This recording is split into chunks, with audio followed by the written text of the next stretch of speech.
Good afternoon. My name is Don Keene. I'm a member of the Hall of Fame Committee for the Kansas City Golf Association. In 2012, the KCGA marked its first 100 years of existence by establishing the Hall of Fame.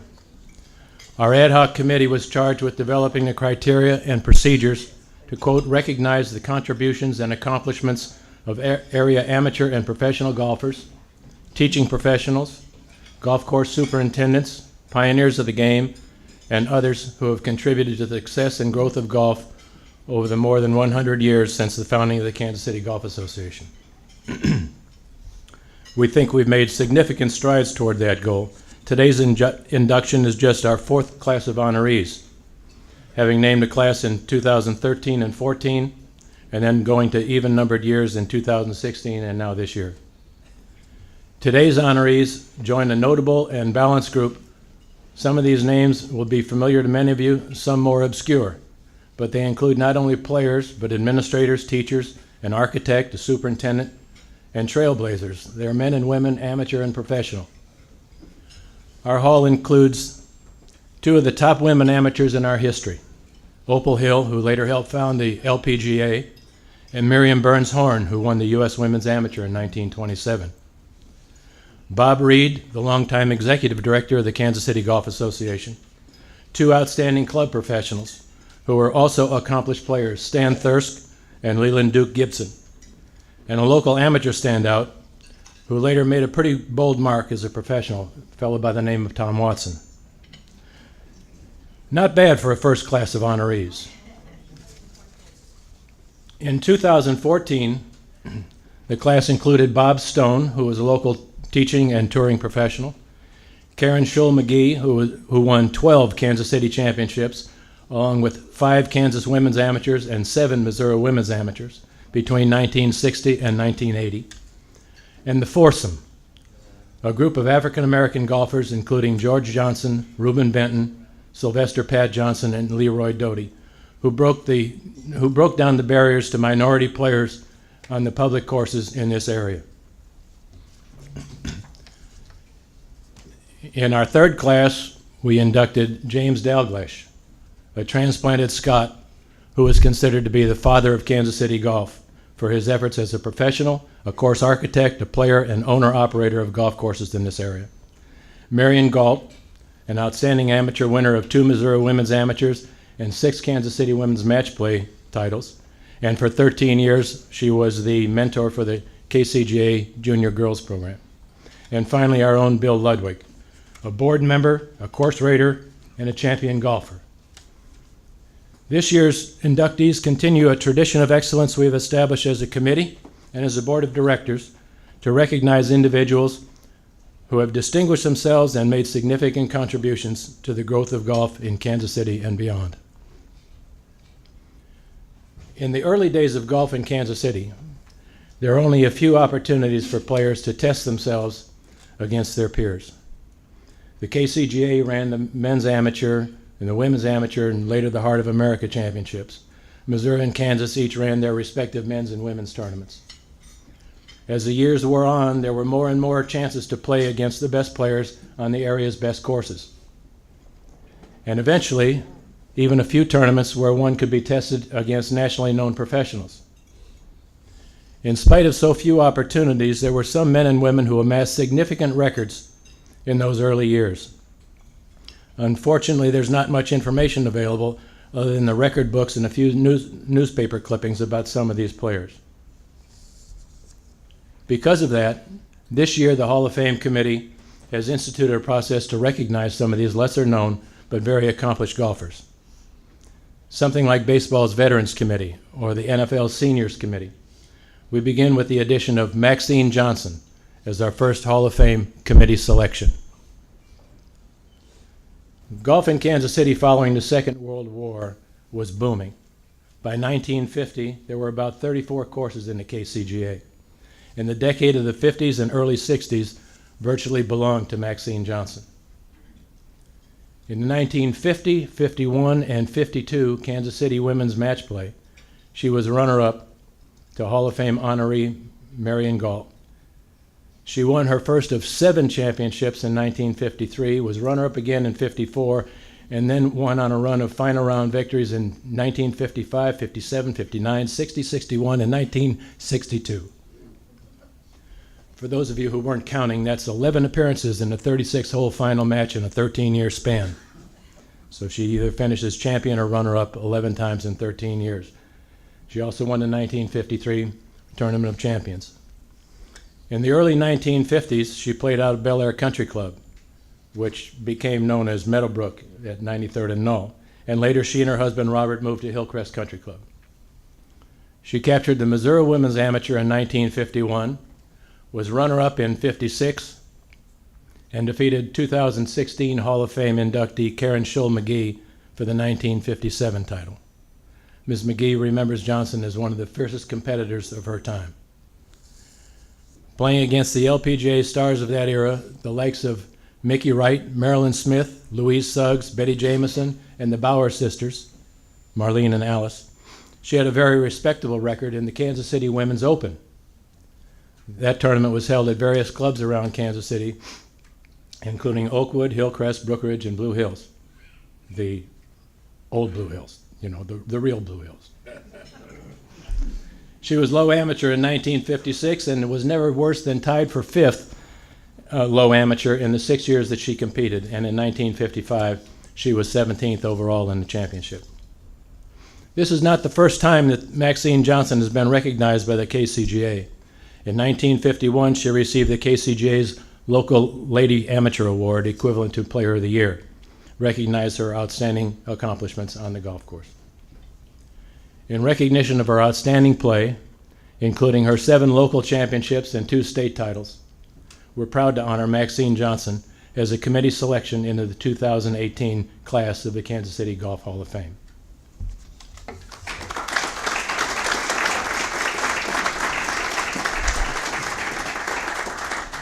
One of the things about committee selections is that, as I mentioned,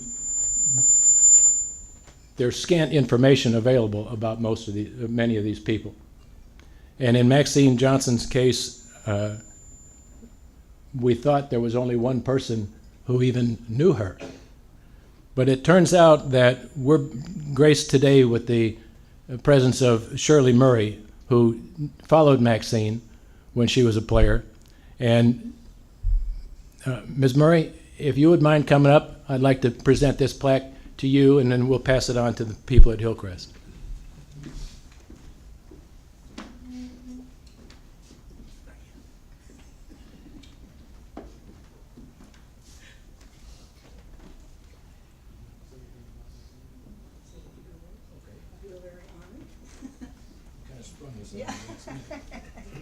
So take all the time you need to think about it, but well, it won't take me You're on long. the clock. I'm not a long-winded speaker. I feel very honored to accept this plaque for Maxine. I became acquainted with her through another friend, probably the latter part of her career, and she was a very good golfer. And as I think Karen said, she was a very intense competitor, and she had to win. She did not like to lose. So anyway, I feel honored to be able to accept this. thank you. We'll pass this on to the people at Hillcrest. I hope that they're- Hang on to it for now? Yeah, for Okay. now, sure. Jack?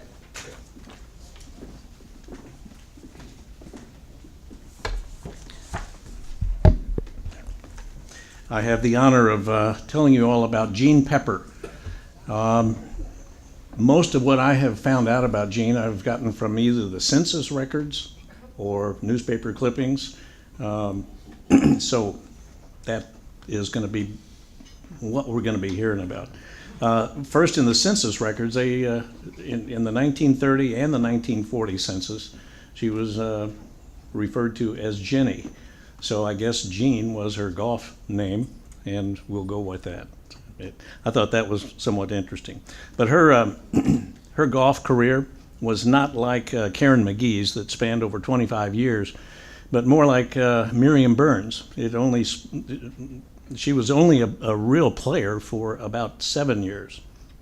from 1934 to 1942. But what a prime she had at 75 years ago. She had 6 Kansas City match play championships and 3 Missouri amateurs that she won. However, you may find her life away from golf as interesting as her golfing career. She was born in around 1901. This is from the census records now. Her mother was an immigrant from Sweden, which also is included in the census records. She married Paris Pepper around 1921. The first of their children was born in 1922, the fourth in 1928. We know that by 1930, Paris was the head greenskeeper at Oakwood Country Club. The Peppers lived on Grandview Road on the grounds of the Oakwood Country Club in cabins, as I've been told. I don't know, is anyone around that remembers cabins that were built around Oakwood? Okay, I can't imagine where on the property those would have been. The clubhouse itself, we found, was built in 1930. So, anyway. It started out as not a golf club. It started out as a retreat. Right. Yeah, and the golf club was put together 9 holes at a time. I know that. Yeah. But but her husband Paris was the greenskeeper in 1930 and still in 1940, so he kept his job all the way through the Great Depression. The pros lived on the same grounds. The pro in 1930 was Frank Madden, and Bill Kahn was his assistant. Bernie Torpy was the pro in 1940. And also from the census records, I thought this was somewhat interesting and revealing about the times and the way golf was in those days, that Paris Pepper made $2,100 in 1940. That was his total income for the year. Bernie Torpy, the head pro, made $600. So pros, apparently, Walter Hagen had not opened the door for all pros yet, I guess.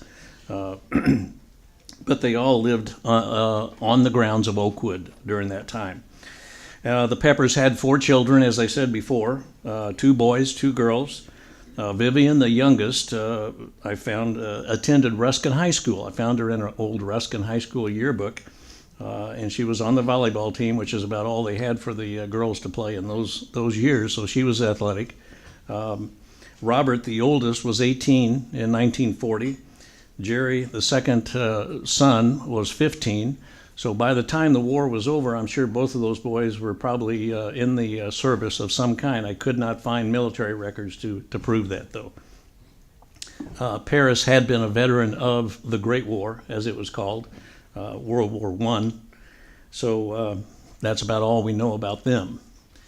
Now to the golf career.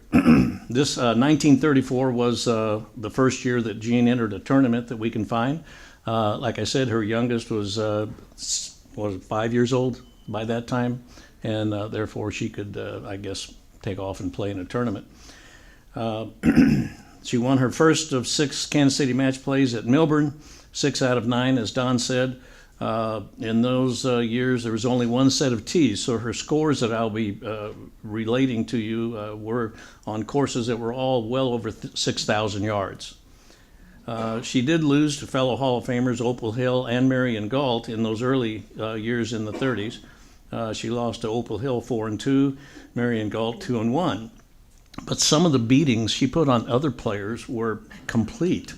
7-6, 7-5 twice, 8-6 twice, 6-5 3 times, and one 36-hole final that was 13-12.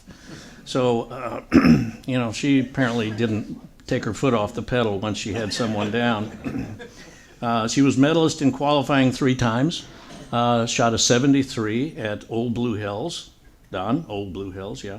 79 at Milburn and 80 at Indian Hills. Did I say that this was all from the men's tees? Did I say? Yeah, I did. Okay. All right. In 1935, she entered the revived Missouri Women's Amateur at the Kansas City Country Club. She shot 94 in qualifying and lost in the second round. In 1937 and 1938, she lost in the semifinals. Opal Hill won those first 3 Missouri Women's Amateurs before turning pro in 1938, so that was kind of the Opal Hill era of Missouri Women's Amateurs. The next 3 years, though, she won the Missouri Amateur, 1939 through 41. The first one at Norwood Hills in St. Louis, so she was a traveler, to go to St. Louis for a tournament in those days. Back here at Milburn in 40, and surprisingly, at Mexico Country Club in 1941. I grew up in Jeff City, and so I played Mexico Country Club. It was a 9-hole course, and for some reason the women just decided to have their tournament away from St. Louis or Kansas City, where it had been all the time up until then. But she shot a 74 at Norwood Hills, a 76 at Milburn, an 84 at Mexico. And did I say these scores were all from the men's tees? I did say that, didn't I? Okay. All right. Well, World War II interrupted this great career. And who knows what it could have been if the war had not interrupted. But that was the nature of things in that decade of the 40s, where a lot of baseball players, golfers had careers interrupted, and that's the last we heard of them. We don't know. I have not been able to find what happened to her. She was still around Kansas City in the 50s. She was mentioned as playing in a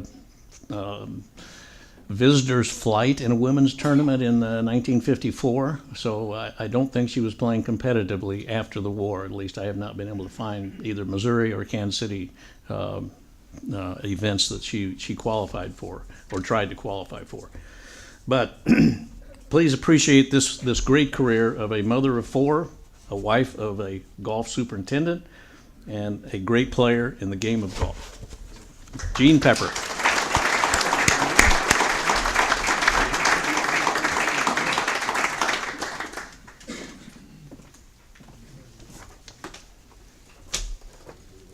And now we move on to the living inductees. When most of the golf world came to know Jim Colbert as the guy in the bucket hat and the turned-up collar, he had already distinguished himself as an outstanding amateur player. In 1962, he was runner-up in the Missouri Amateur and would capture the title a year later. In '64, he finished second in the NCAA championships, playing for the Kansas State Wildcats. He won the Heart of America 4-ball championship with Matt Talbot as his partner, and would go on to add the 1965 Kansas Amateur title to his 1963 Missouri Amateur Championship. Colbert turned professional in 1965 and entered the winner's circle for the first time 4 years later at the Monsanto Open. His total of 8 wins on the PGA Tour and 20 victories on the Senior Tour, now called the PGA Tour Champions, included one major, the 1993 Senior Players Championship, and his career at that point spanned some 32 years.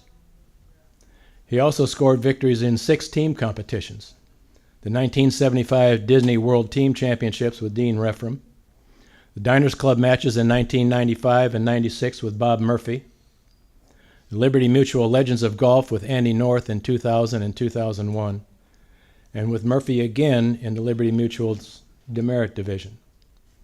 49 years after first turning pro, he won the 2014 Big Cedar Lodge Legends of Golf Legends division with Jim Thorpe. In addition to his success as a touring professional, Colbert was a golf analyst for ESPN for 3 years. He was president of Colbert Golf Design and Development, creators of Colbert Hills Golf Course in Manhattan, Kansas, the home of the K-State Wildcat golf teams. He's a member of the Kansas Golf and the Kansas State Athletic Halls of Fame. For his accomplishments as both an amateur with strong ties to this area and as a professional golfer, the Board of Directors is proud to honor Jim Colbert as a member of the 2018 class of the Kansas City Golf Hall of Fame. And we have a video. You ready? First, I think the first video is Curtis Yonke, Mr. Colbert's grandson. Hey Coach, Curtis here. Just wanted to tell you congratulations on getting inducted into the Kansas City Golf Hall of Fame. Sorry I couldn't be there tonight, but just wanted to reach out and tell you congratulations.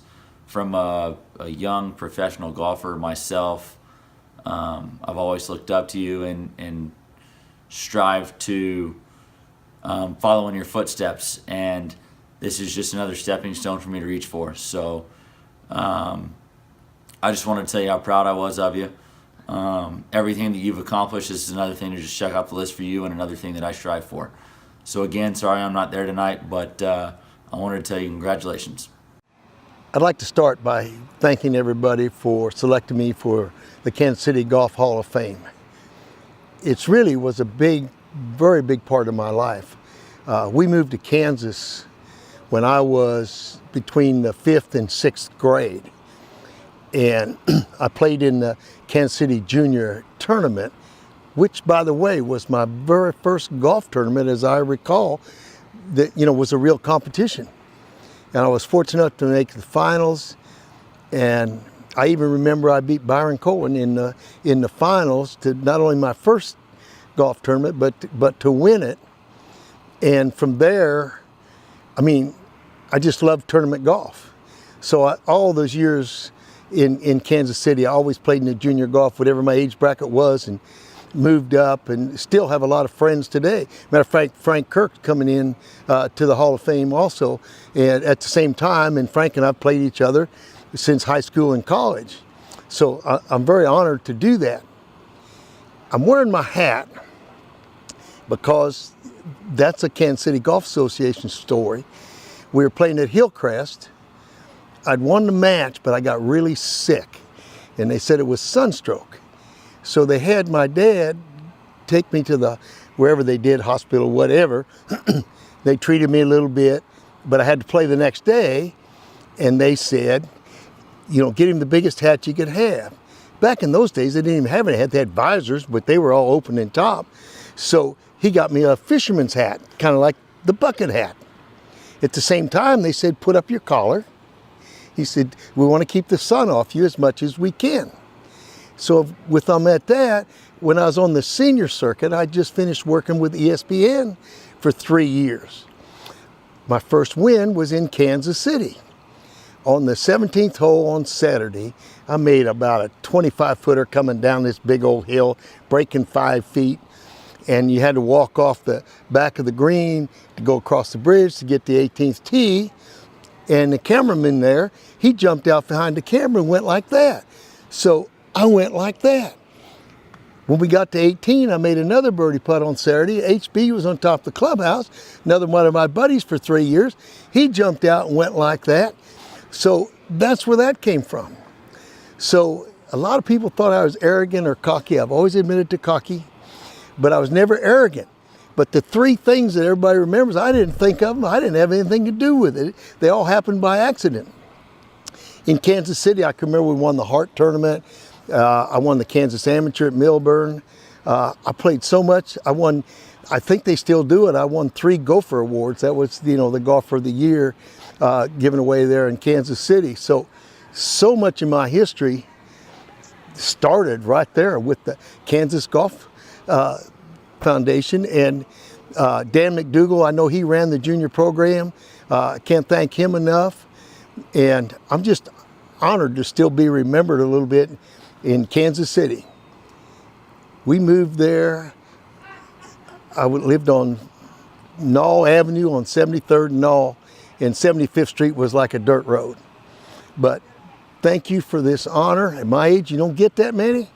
I wish I could be there, but I didn't get enough notice, and I'm committed. I'm standing here at the back of Bighorn out in Palm Desert, where we spend the winter, but I'm just so honored to do that. I just wish I could be with you, and I'll come back another time. But thanks again. It's a great honor.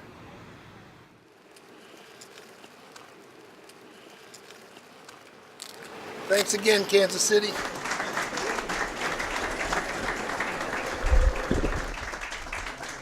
And we are pleased to have Mr. Colbert's daughter, Debbie Dietz, here with us today.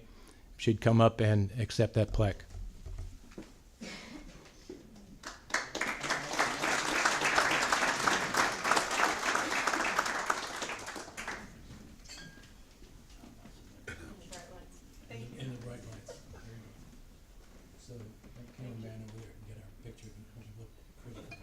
Thank you. I'm wearing my hat. Sure. Hi. I want to thank everybody for honoring my dad. I am not the speaker, he is, so I got my little cheat sheet. I started with a legal tablet, and Carl said, you can't take that. My husband, Carl, is here. My dad was hosting a group from Bighorn right now. He's got several pros and amateurs out there. And my mom and dad just celebrated their 60th wedding anniversary, which is really something because they're like 5 over par for their age. And I'm his daughter. I have 2 sisters. So there's 3 of us. And we grew up, if you wanted to see my dad, you had to travel. You had to get in the car and get out there. And he called us his 3 bogeys. My mother hated that. But he was like, yeah, we got the 3 girls. The bogeys are coming out. And he did not believe in a station wagon when we would travel. And we wanted one because there was so much more room. So he had an Oldsmobile with a big trunk. And everybody had to get in on the right-hand side of the car because my little sister needed a porta-crib. And by the time we got to the Holiday Inn, they didn't have any left. So we're going to buy one, and we're going to drive.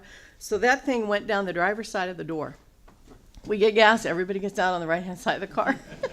We did that for 3 months every summer. And so we stayed at the Holiday Inn, but everybody stayed there. I grew up with Nicholas and Palmer and Player, and everybody stayed there, but those guys had 2 rooms. We just had 1 at the Holiday Inn. So fast forward to when Carl and I, we have 3 sons, and when they were in high school, they took turns caddying for my dad.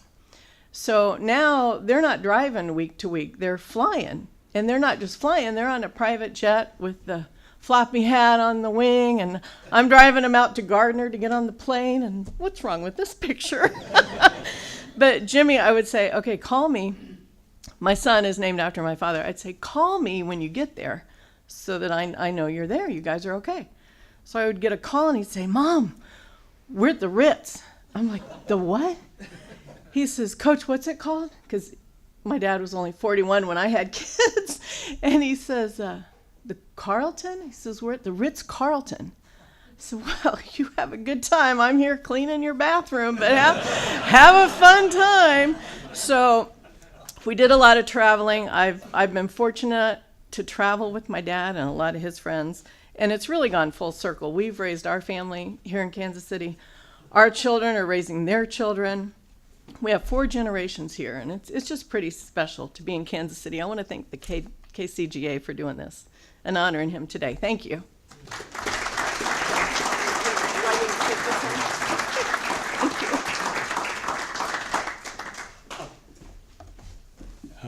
Jim Hubbard.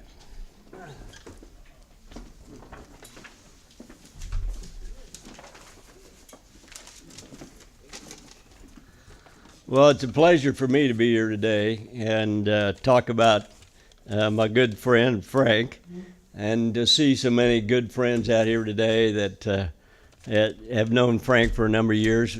Frank and I met fraternity brothers at University of Kansas. We lived in law school together and for a short time after law school. So I know quite a bit about Frank, and I'm going to go easy on him today. There's some stories I could tell, and there's some guys here that could stand up here all day long and tell stories about Frank. But Frank started his golfing career at Old Blue Hills at age around 4 to 5. He went through the junior golf program at Blue Hills. He played on the Southwest High School golf team. He started out at Westminster and Fulton, played golf, and believe it or not, he also was on the basketball team. He transferred to KU and was a good enough golfer to become a member of the KU golf team. So played there for 2 years. And some of the tournaments that Frank's played in, I hope my memory's good. In 1960, Frank qualified for the U.S. Junior Amateur. In 1964, he qualified and played in the Trans-Miss at Broadmoor. In 1965, he again qualified for the Trans-Miss at Kansas City Country Club. One of his tournaments out at the Broadmoor, he qualified as a finalist in the consolation class, and another golfer by the name of Dave Eichelberger, who became a professional golfer of quite good talent, was playing for the finals. And as the story goes, Frank and Dave decided they'd go out and hit a few bars. And so they went out and stayed out till about 2 o'clock in the morning, having a good time.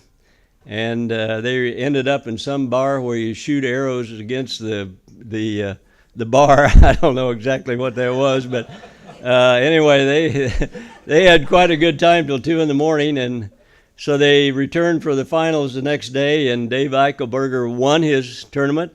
Frank didn't fare quite so well in that tournament, but they had a great time. In 1964, Frank qualified as a silver qualifier in the Missouri Am at Indian Hills. And in June of 1964, Frank had a famous match, and I'm going to read a letter from one of the greatest golfers in the history of golf. If I can find it here. Oh, here it is. Okay. This is from Tom Watson, who's become a good friend of Frank's. Kansas City Golf Hall of Fame Committee. I first met Frank in 1964 at Blue Hills Country Club, where I competed against him in the Kansas City Men's Match Play Championship when I was 14 years of age. Our mutual passion to enhance the growth of our great game truly intersected in the early 90s as Frank and I started to collaborate specifically on youth golf in Kansas City. Firstly, it involved Frank's efforts with Al Hoffman's Kansas City Golf Foundation, which still provides scholarships today for those girls and boys who choose golf as a path to higher education. Just recently, mainly because of Frank's effort, the renamed Junior Golf Foundation of Greater Kansas City reached a funding milestone of $1 million, which has given it critical mass in granting future scholarships to the deserving boys and girls in our area. At the same time, along with Junior Golf Foundation, Frank has served both as president and on the board of the First Tee of Greater Kansas City. With his astute leadership, our youth community has benefited from this very effective golf and life skills educational program. And just recently, adding to his continuing list of commitments for the betterment of our community, Frank has significantly helped Chris Harris create a first-class golf course facility in the neighborhood of Harris Park Recreational Center. Frank has volunteered his time, his efforts, and his financial resources to many other worthy causes, which has helped so many people and organizations for which our community is greatly indebted. For this unending efforts to improve and make golf, as well as many other aspects of Greater Kansas City, a better place, we all honor and congratulate Frank on being inducted into the Kansas City Golf Hall of Fame. So, Frank, that's quite an honor.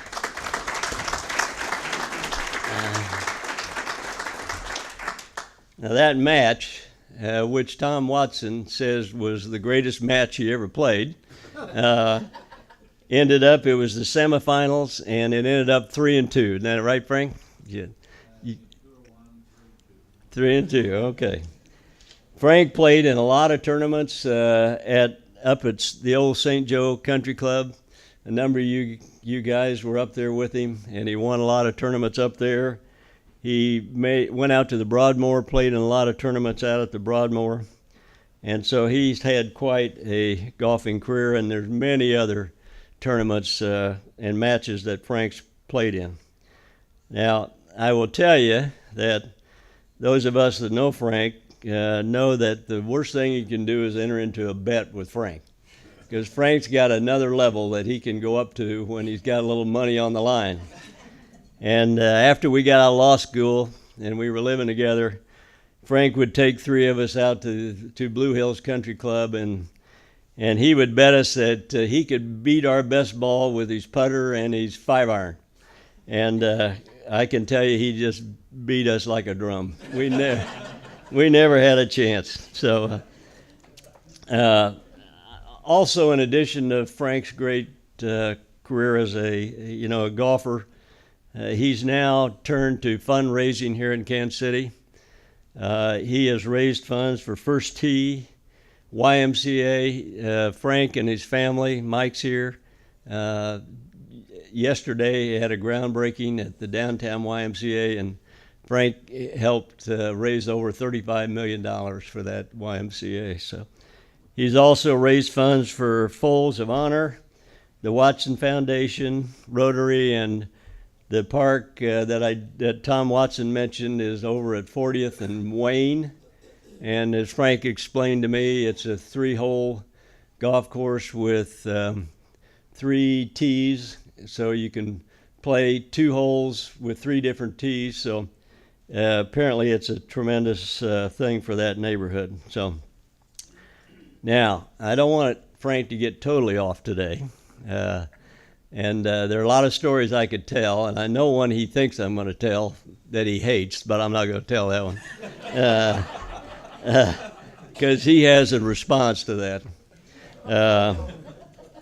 Well, I'm going to tell you, I'm going to just give you a clue on that, what that story would have been. My folks had a place down at Table Rock Lake, and we decided we'd go down there fishing, one weekend with our wives. So we arrived at the cabin, and Frank says, well, what can I do? And I said, well, Frank, go down to the boathouse. There's a fishing boat in there, and hook up the battery charger so when we get ready to go fishing later, the battery will be all charged. And I said, there's a battery charger down there. Put it on a couple hours and turn it on high. So a couple hours later, decided it was time to go fishing.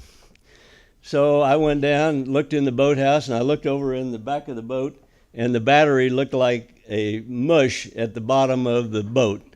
Frank had hooked the battery up backwards.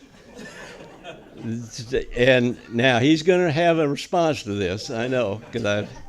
But anyway, so we said, well, that didn't work out so well, so we'll go fishing the next morning. We'll go over to the river and we'll go trout fishing.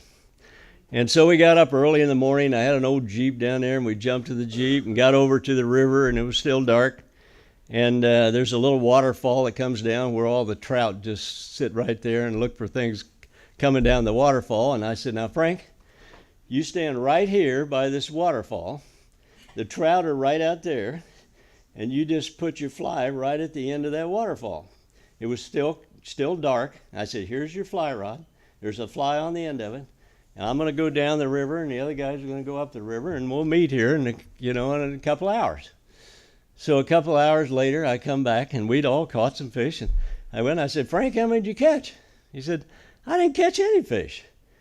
And I said, well, what happened? And he said, well, when we first got here, I put that fly out there just like you told me, and I think I got one. But it was so dark I couldn't tell, and so I yanked on it, and he got off. And he said, ever since then, I've been putting that fly there. I've been putting it out there for 2 hours and haven't caught a thing. I said, well, Frank, let me see your fly rod. So I look at the fly rod. There's no fly at the end of the line. So he spent 2 hours. Anyway, that's our fishing story. I wasn't going to tell that, Frank, but I couldn't resist. But I want you to know, Doug told me I could, tell a couple stories about Frank. And Frank, was famous not just for his golfing career, and now for his fundraising did. Back in law school, Frank was famous for another reason. And some of you have heard this story, but I'm sure there's some that haven't. So Frank didn't make it to the law library very often, and they didn't ask him to be on the law review. And Frank, every afternoon, you could find Frank one of two places.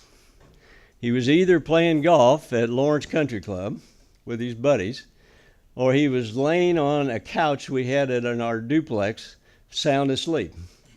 And at the end of his law career, that couch had a permanent indentation that perfectly fit Frank's body. So, but that's not the real story. What Frank was famous for was, for 2 years, first 2 years in law school, and now almost through his third year, Frank had never missed a class. And so his buddies that were in that class, and I was living with him at the time, decided they'd get together and make sure that Frank did not finish law school with a perfect record. So they kidnapped him. One of our last days of class, they kidnapped Frank, and Frank wasn't a little guy at that time, so it took a pretty good effort to kidnap him. And so the old law school at KU was up on the hill, and it had a statue of Jimmy Green out in front. It was quite a prominent statue. So they handcuffed Frank to the statue the morning that he was supposed to go to one of his last classes. So Frank was up there with his arms around Jimmy Green, handcuffed, and we were sure that that was going to keep him from having a perfect record in law school, but it didn't happen. The dean of the law school, who was not an easy guy to get along with, moved his entire class out to the steps and conducted that class so Frank wouldn't miss, a day of law school. And that picture got both national and international recognition on the news. There are pictures in magazines all over the world of Frank. Now my son went to KU Law School, and I got a call one day, and he said, "Dad, they've just marched us from the new law school down the hill up to the old law school, and we got up there, and the professor started talking about this famous guy that got handcuffed to the Jimmy Green statue." And he said, they said his name was Frank Kirk. And he said, "Is that our Frank Kirk?" And I said, that's one and the same. So now there is a tradition. Every new law school class marches up to old Jimmy Green, and they tell him the story of the great famous Frank Kirk. So now I don't want you to think Frank hasn't had a distinguished law career. Since 1967, when he graduated from law school, and this is according to Frank, he has successfully defended 2 Kansas City, Missouri parking tickets.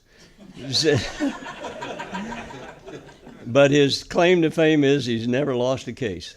So he's a great guy. As you know, he became a stockbroker and has had a very successful career. So, Frank, it's my great honor today to congratulate you and present you with your plaque as one of the new inductees to the Kansas City Golf Association Hall of Fame. Frank Kirk.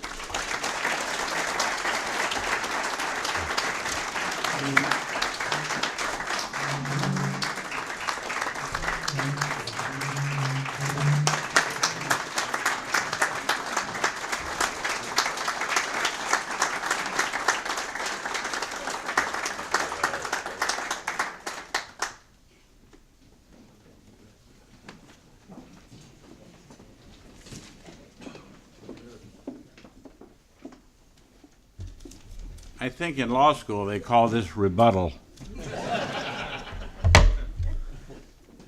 But most of the stories were true. I did win a lot of money off of Eichelberger shooting bows and arrows at balloons. You all honor me with your presence here today, and I thank you very much. I would like to mention something that my parents told me once, that you put back more in the city than you take out. And we have lived by that motto. I have a few golf stories I can tell. When I was 13, I walked up on the first tee at Old Blue Hills. There were 3 guys there, and I asked them if I could join them. They said sure, and I played 18 holes with Phil Rizzuto, Mickey Mantle, and Whitey Ford. And Mantle was so strong, said he couldn't swing very far back. He was so strong across here, but he hit it 1,000 miles. I mean, it was unbelievable how far he hit it. I was going to tell the Dave Eichelberger story, but you have already told that. That was in the 64 Transmiss. But in 1964, Mr. Watson did beat me. And he still talks about it to this day. Every Watson Challenge, he brings up the tournament. And I told him last year, I said, it's 60 years ago. You don't have to keep talking about it. The one I will tell you about, it was in the 72 Heart of America finals. My brother Phil and I got in the finals against Dave Newquist and Bobby Simmons from New Orleans. The back nine in the morning round, we were all even, and our foursome shot 9 under par scratch. I birdied 10. I made the only par on 11. Phil birdied 12. I eagled 13. Phil birdied 14. All of a sudden, we were 5 up. If it had been an 18-hole match, it would have been over, but luckily for them, it was a 36-hole match. Anyway, they birdied 15. I birdied 16. They birdied 17 and 18, so we shot 9 under scratch. Then they beat us in the afternoon 3-2. We ended up losing 3-2. Mr. Watson always tells me he has all the records, but I have one record that he'll never have, and that is in 3-2 baseball. I have 2 records that'll never be broken. I was on a team that was 1-18, and I missed 1 game. I also hit a ball so hard to right field that they threw me out at first by 30 feet. Jim has mentioned a lot of the stuff that I've done for the kids, and everything we do is for the kids. And I'm really honored by the kids and what they do. When you meet some of them later in life, and they've been to college and they're now working, and they come back and talk about First Tee, or they talk about Tom's Foundation or Folds of Honor, it really honors you to think that you've done something successful. But I would like to introduce Chris Harris. Chris, would you stand up, please? Chris built Harris Park 24 years ago. And about 3 years ago, Chris was working here at the club trying to learn how to build a green so he could add a golf course on the other side of the street. And some of the Mission Hills members said, well, we ought to help him out. And so then the PGA, Midwest PGA got involved, and the superintendents got involved. And this little $20,000 project became $600,000. But this fall, we built the first phase. It's got 2 greens and 6 tees. They play with a ball called Almost Golf. You can't hit it probably out of this room. And it'll be a first tee site. It'll work with the Linwood Y and also Big Brothers Big Sisters. We'll start the second phase sometime in the near future, which part of we'll have to tear down Chris's house, and he's going to move up the street in another house, and then he'll build his home on another lot that he owns. He has owned this whole block by himself, tore down houses, cleaned it up. It is an unbelievable story, and I honor you.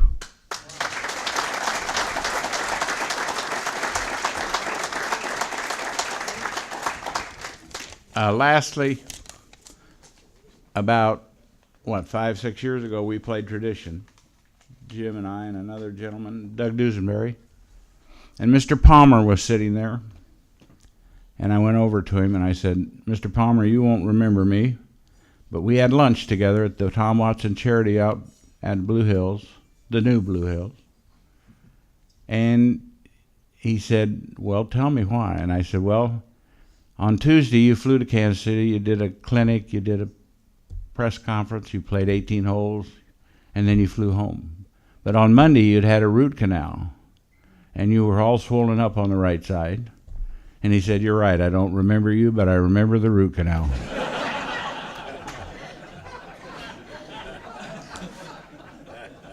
But then I said, I really want to thank you for everything you did for golf.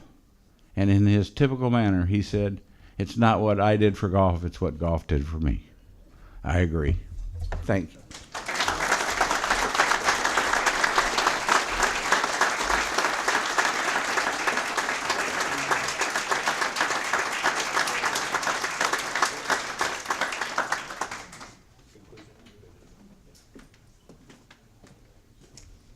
Ladies and gentlemen, thank you very much. This is the Hall of Fame induction is my favorite thing of the year. And I thank you very much for being here and helping to recognize these great players and contributors to the game. Have a great day.